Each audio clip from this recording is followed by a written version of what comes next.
এই ঝর্ণা দেখতে মানুষ দেশে বিদেশে বহু জায়গায় যায়, কিন্তু বাংলাদেশের এই সুন্দর ঝর্ণা দেখতে আসার পথটিও যেমন সুন্দর, ঝর্ণাটিও তেমনই সুন্দর।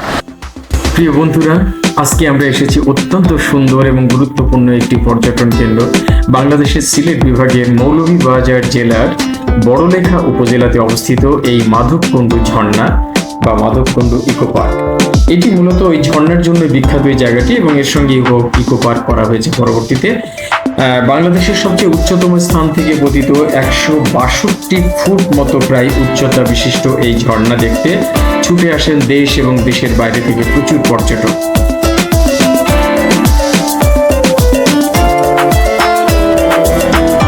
মৌলভীবাজারের এই জায়গাটিতে আসা যাওয়া খুব সহজ। এখানে যে কোনো জায়গা থেকে সিএনজি, অটোরিকশা বা অন্য কোনো যানবাহনে এখানে চলে আসা যায়।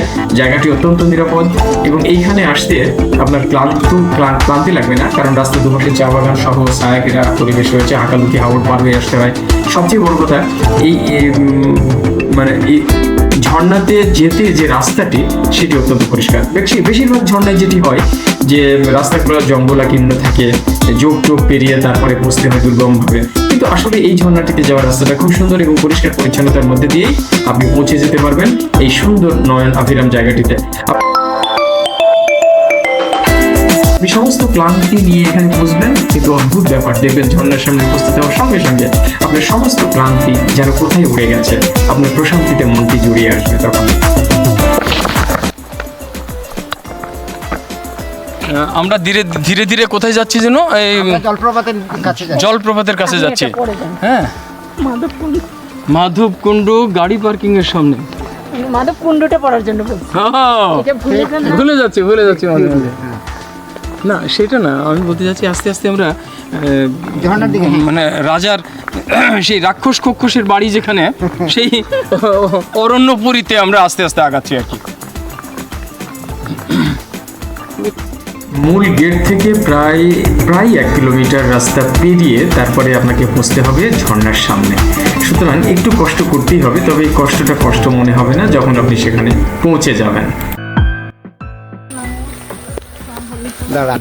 ওরে বাবা রে বাবা, রাজ কি অদ্ভুত, অপূর্ব সুন্দর লাগছে দাদা। ঠান্ডা বাতাস, চমৎকার। দিলেন রাজ, কি অপূর্ব পরিবেশ। এখানে এক দৈত্য বাস করে, সেই দৈত্যের রাজপুরীতে আমরা যাচ্ছি, এবং সেখানে যাওয়ার জন্য এই ভদ্রলোককে সাথে নিয়েছি, কারণ আমি একা যেতে সাহস পাচ্ছিলাম না।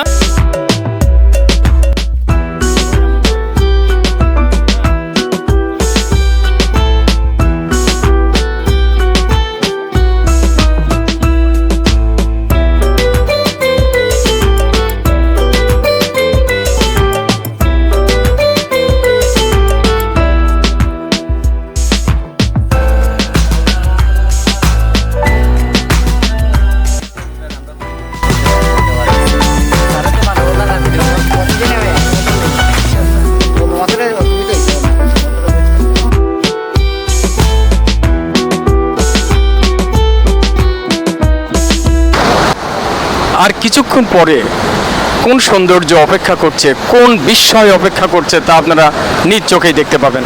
আমি এই মুহূর্তে যেখানে দাঁড়িয়ে আছি সেটি নিশ্চয়ই লক্ষ্য করছেন যে অনেক পুরনো যুগের একটি পাহাড়, পাহাড়ের ধ্বংসাবশেষ, যেটি বাঁকা হয়ে ভাঁজ হয়ে নিচের দিকে পড়ে আছে, কতটা চেপে, মনে হচ্ছে কোন প্রেসারে যেন এটি চেপে পড়ে আছে।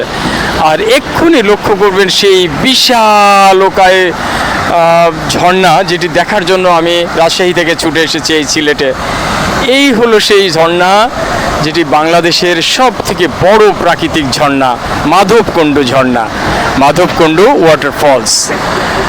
অনেক উঁচু থেকে এখানে পানি পড়ছে এবং একদম খাড়াভাবে সোজা এসে নিচে পড়ছে।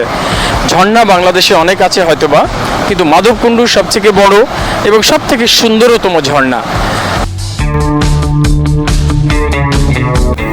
এই ঝর্ণাটি মূলত একটি নদীর অংশ। নদীটির নাম খোয়াই নদী, যা ভারত এবং বাংলাদেশের সীমান্তবর্তী একটি অভিন্ন নদী।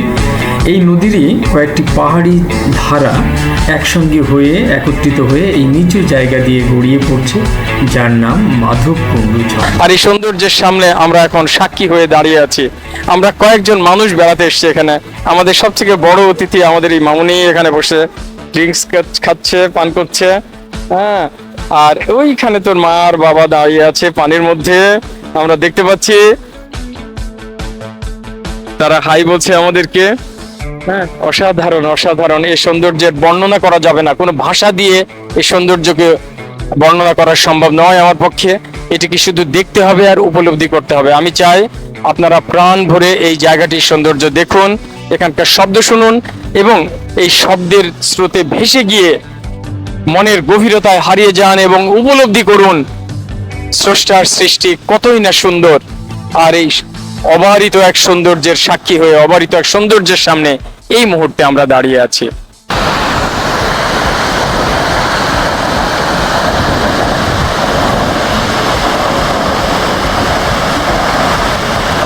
ঝর্ণাধারা থেকে পানির ঝলকানি, পানির বিন্দুগুলো উড়ে এসে বাষ্পের মতো হয়ে চারিদিকে ছড়িয়ে পড়ছে, যে কারণে এই জায়গাটিকে মনে হচ্ছে এয়ার কুলার যেরকম বাতাস দেয়, ঠান্ডা বাতাস একটু পানি মিশ্রিত, ঠিক সেই রকম একটি অনুভূতি হচ্ছে আমাদের।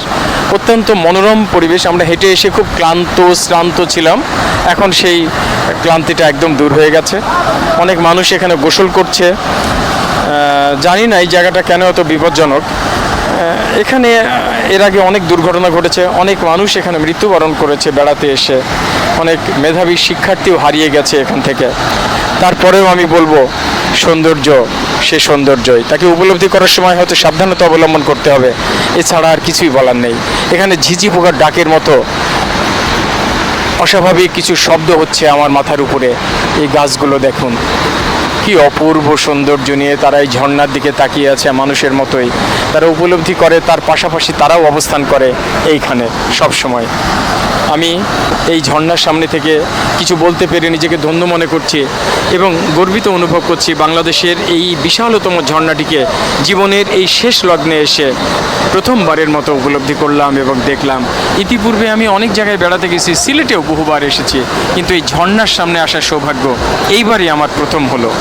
সুতরাং আমি আনন্দে উদ্বেলিত, আমি পুলকিত, খুবই খুবই খুবই তৃপ্তি পাচ্ছি আমি এইখানে এসে এবং খুব সৌন্দর্যের মধ্যে হারিয়ে যাচ্ছি প্রতি মুহূর্তে। আমার বাক রুদ্ধ হয়ে আসছে, আমার বলার ভাষা কমে যাচ্ছে, স্তব্ধ হয়ে যাচ্ছে।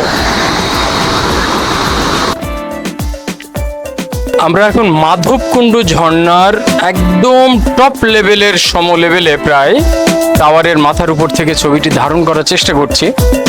অনেকটাই তৃপ্তি পেলাম যে উপর থেকে কিভাবে পানিটা নামছে সেটা দেখা যাওয়া এবং তার একটা অনুমান করা।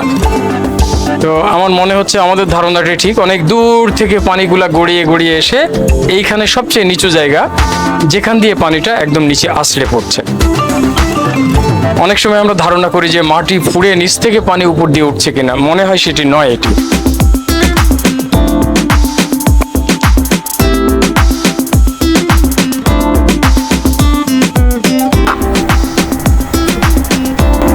আমার প্রিয় ভ্রমণ পিয়াসী বন্ধুরা যারা আমার সঙ্গে থাকতে ভালোবাসেন এবং আমার ভিডিওগুলো দেখেন, আজকের মতো দ্বিতীয় পর্ব এখানেই শেষ করতে হচ্ছে। আজকে শেষ করে আগামীকালকে অর্থাৎ এর পরবর্তী পর্বে আমরা চলে যাব বীরশ্রেষ্ঠ শহীদ সিপাহী হামিদুর রহমানের স্মৃতিসৌধ এবং তৎসঙ্গে পরিদর্শনে। এটি অত্যন্ত সুন্দর মনোরম চা বাগান ঘেরা এবং ভারত সীমান্ত সংলগ্ন একটি এলাকা। আশা করি কালকে আপনারা এটা দেখবেন এবং সাথেই থাকবেন। ধন্যবাদ সবাইকে।